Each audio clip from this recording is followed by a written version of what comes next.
I'm Ellen with blackfilm.com, and with me is director Marcus Clarke.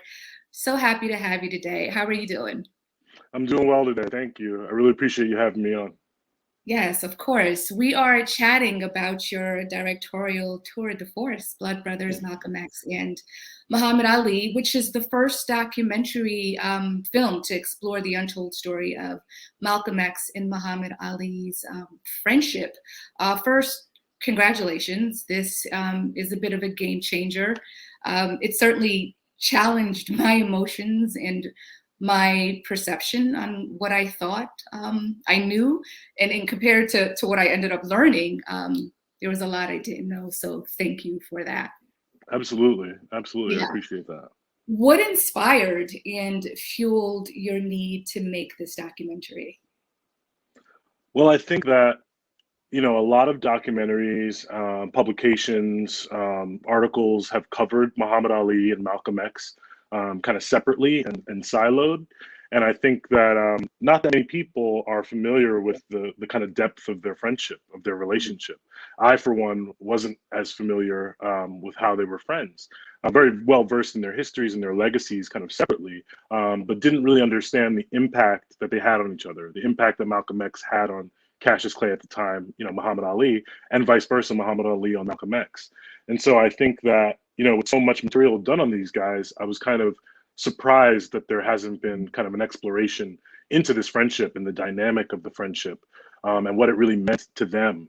And so that was really kind of a motivating force for me. And to be honest, there was a good degree of kind of discovery in finding the story and uncovering these moments where they refer to each other publicly as brothers, which I think really underscores the depth of the relationship. And so bringing all those things to light, as a documentarian, you're always looking for new information, bringing new information to the audience. And I think with this film, there's a plethora of new insights, new information about what they meant to each other, how they met, and kind of what went on during this really potent 3-year period of time. Right. And I know that Kenya Barris and Jason Perez are producers on this project. How did that collaboration come together? Well, actually, Kenya Barris and Lightbox, the production company in LA, they actually purchased the rights to the book Blood Brothers, written by Randy Roberts and Johnny Smith. And for about a year, I think they were looking for a director. And then at some point, my agent connected me with Erin Sampson, who's an exec for Kenya.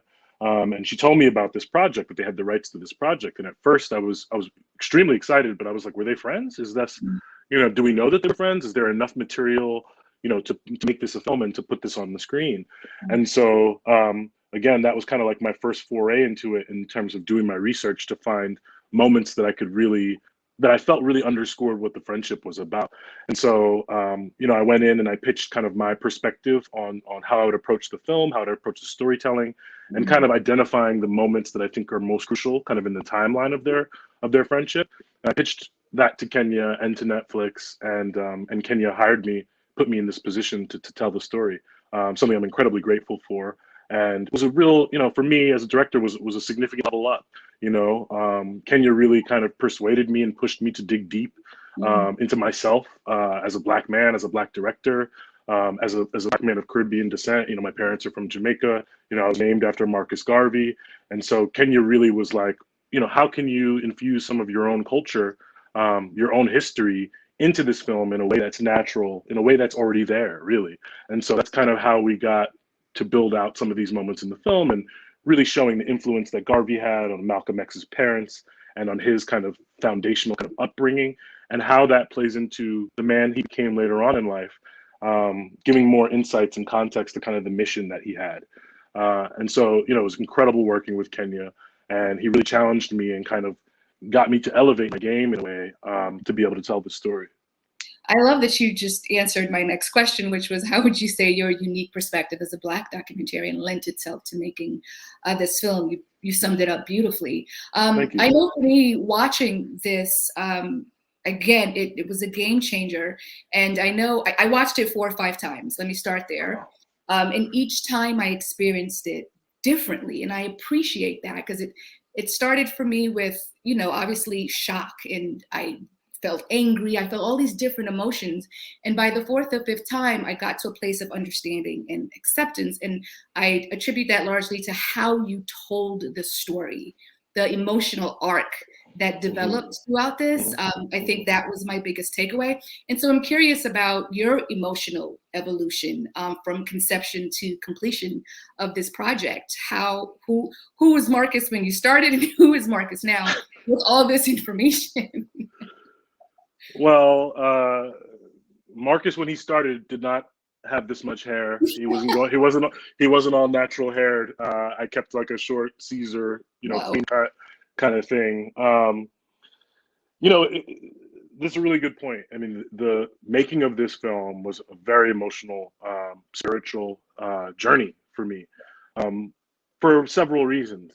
As a Black man, as a Black director, I knew immediately how rare the opportunity in front of me was, and that fact, put a lot of responsibility on myself. I feel like, to get the story right, and to do something that's honest and that's authentic, but that can last the test of time, and that connects the dots of history, kind of the breadcrumbs of history that I think have been left. I think that's kind of our job as artists and as filmmakers, in this particular space. And so, the first thing was telling the story, right? Like, what is the story? What happened? And then what are some of the underlying kind of factors and issues that contributed to who these men became and who they were, and connecting why this relationship worked. What did they see in each other, and what were they getting out of this relationship? And people ask me all the time, well, what was it that kept them together, right? Or what was it? Why were they friends? And that's not really a simple answer. It's a very complicated answer, but a lot of it deals with the philosophy of the Nation of Islam. A lot of it deals with their faith, and it's what they believed in.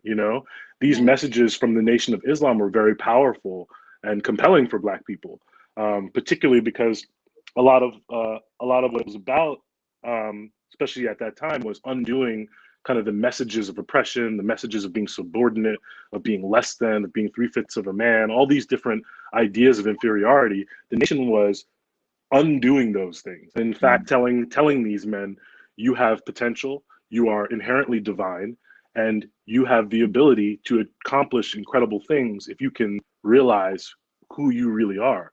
And so that philosophy, while it also kind of ended up dividing them, that's what really brought them together. And so what did they do together? They prayed together. They learned about faith together. They learned about their history together. And so what the film tries to do, what I did in the film, is try to have the film reflect those exact things, right? Which is their faith, their commitment to the faith, and how that philosophy affected their mentality in terms of being able to achieve what they achieved. I think it's really important for people to understand Malcolm X believed in Cassius Clay before most people. Okay, when he fights Sonny Liston, nobody thought he was going to win that fight to become heavyweight champion. He was the underdog, but Malcolm X was in his corner, and he was supporting him, and he was telling him, "Hey, this is your destiny. You are destined to do this." And so much of the story is prophetic. It's biblical. It has these elements of destiny in it, and I really wanted to be able to connect all those dots and have some solid messaging kind of underneath the core story that I think these guys were going through. Yeah, you accomplished that mission 1,000%. It's difficult to watch this and not feel some type of way, especially learning the bond that they had over the course of 3 years, and then how it ended. But what I really appreciated about this was this documentary humanized them, right? We've for the longest time, we've looked at them, and we'll continue to look at them as icons. But the way this documentary was shot, and the images and the footage and the interviewers that came through, for me, I felt like, wow, at the end of the day, these are two Black men that went through something together, that shared something very profound together. And that's what their legacy is built upon. And that hit home in a very special way. And you mentioned something about research earlier. How long did it take you to research everything you needed to get to bring this to fruition? Well, before filming, I think about maybe 4 months or so, but the research the research kind of continued. The research was like an ongoing process, to be honest with you.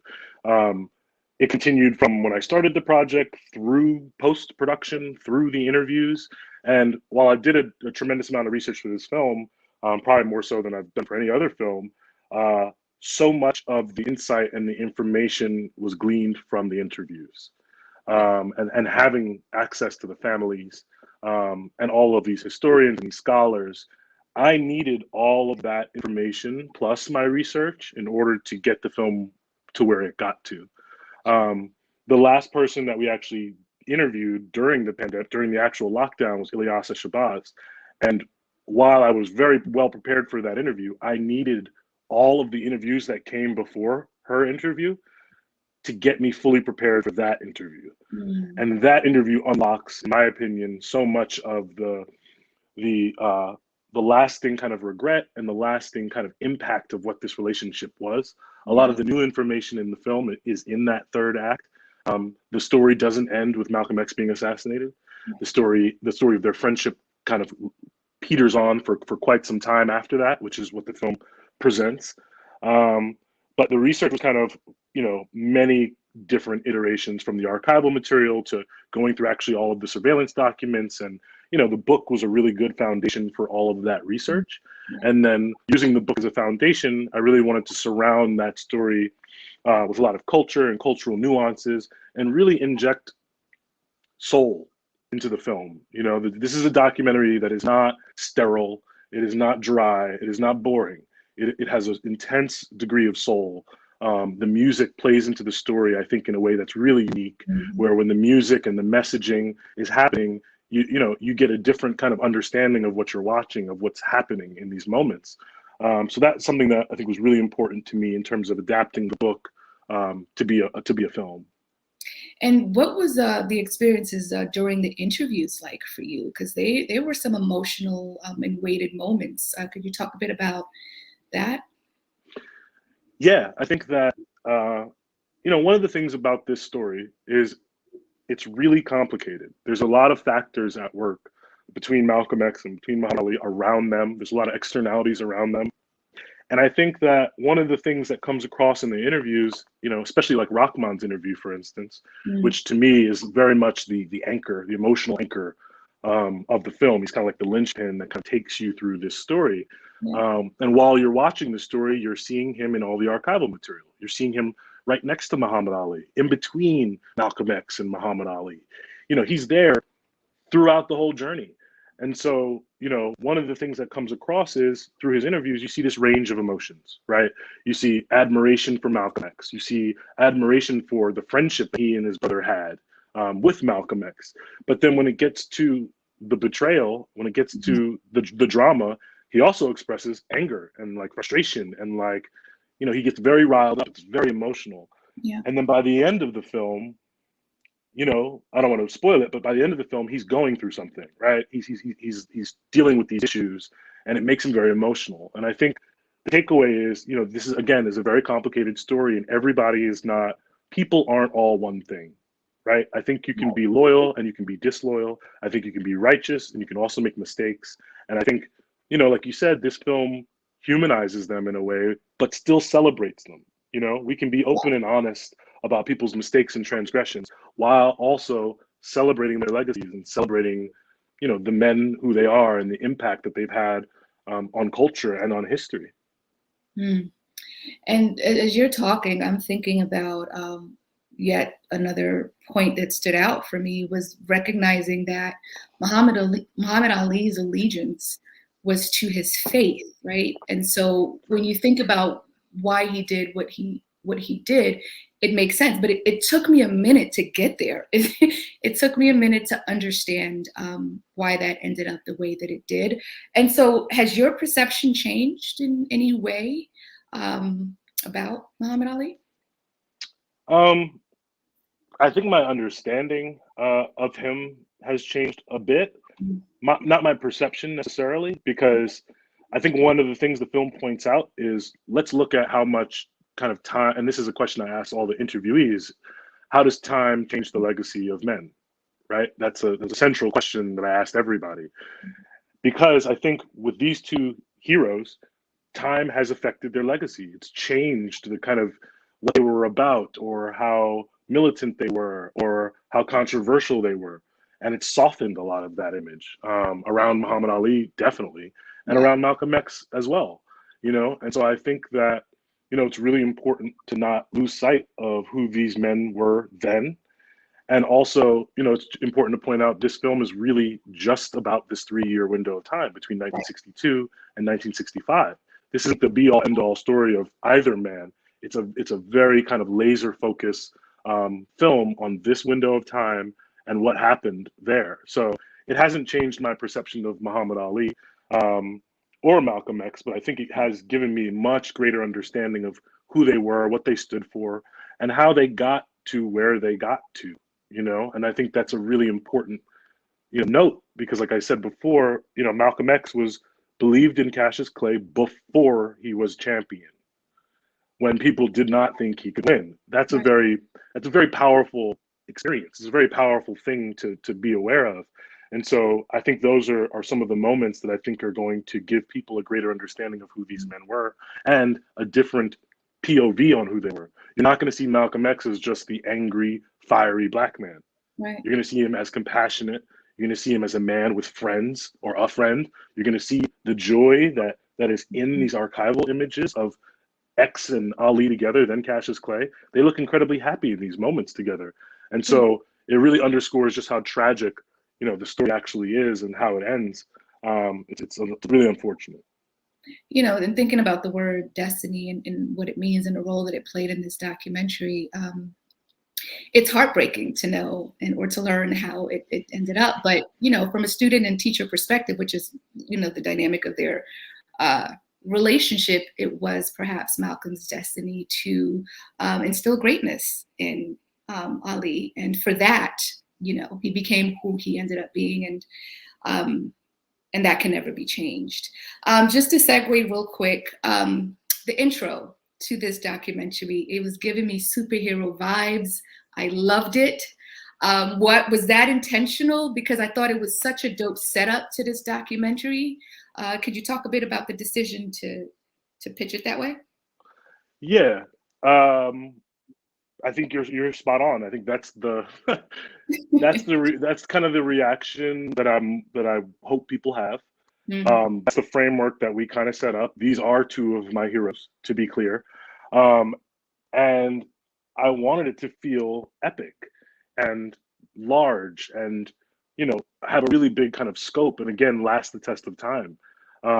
These are heroes, and I think what you see kind of from Ilyasa Shabazz is setting up the destiny story, and how there really is this kind of built-in, these men believed in destiny. This is something they believed in, and so to watch it unfold and to watch it play out, I think is really powerful. And with the intro sequence, I wanted it to be dynamic. I wanted it to feel contemporary and new, but still be kind of grounded in the old. With the title sequence, it's like, look at these slides of these archival images, and we're going to go, under the microscope into a deep dive into these moments, into these images captured through the archival, which really grounds the film. Because, one of the challenges and things I was kind of cognizant of is not putting too much context in the film, and really allowing these men to speak in their own words. Let's not speculate too hard on what they were thinking or what they meant, but let's hear what they have to say. And I think that's really powerful and like a compelling way to get into the film. Also, as the type of director I am, I don't want my films ever to be dry or ever to be sterile. I want them to feel entertaining. I want younger people to watch them. I want older people to watch them. And so kind of making the vegetables sweet in a way is something that I really try to bake into the film and make it have the gravity and the weight it should. Yeah, the decision to let them tell the story is what I connected to the most. So thank you for that. Blood Brothers, Absolutely. Malcolm X and Muhammad Ali premieres on Netflix September 9th. It's a must watch. It's a game changer. And thank you for bringing this poignant documentary to life, Marcus. It's been a pleasure speaking with you on behalf of blackfilm.com. And I'm really looking forward to what you have coming up next. Is that something you can talk about, a little snippet, or no? I can't, but I really appreciate you.